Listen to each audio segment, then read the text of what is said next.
I'd like to end off by just telling you another story, just going completely away from Antarctica to a place where I grew up as a young boy. So I grew up in England. I'm speaking to you from South Africa, but I grew up in England.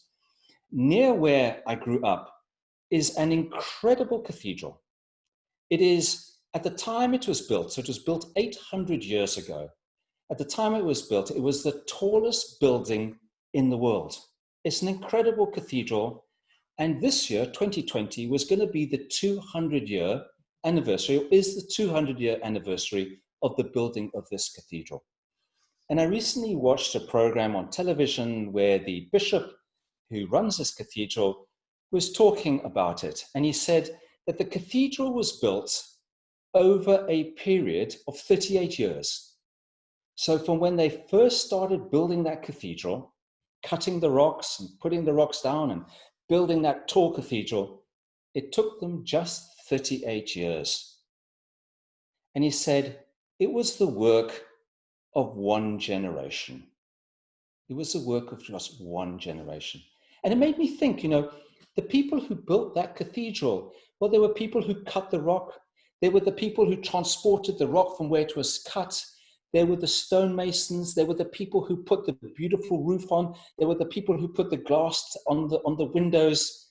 And 800 years ago, just one generation built that incredible building.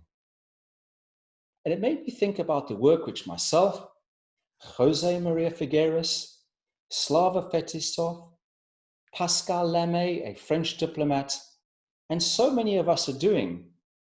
We are this one generation who are going to build these protected areas in our oceans. So like 150 years ago when the national parks were built, now is the time for us to build these protected areas.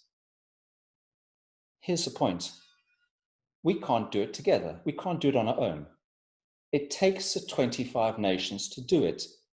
It takes men and women in those 25 nations to stand up and to say, this is right. This is just. This is what we should be doing for ourselves, for our children, and also for the incredible wildlife that lives down in Antarctica.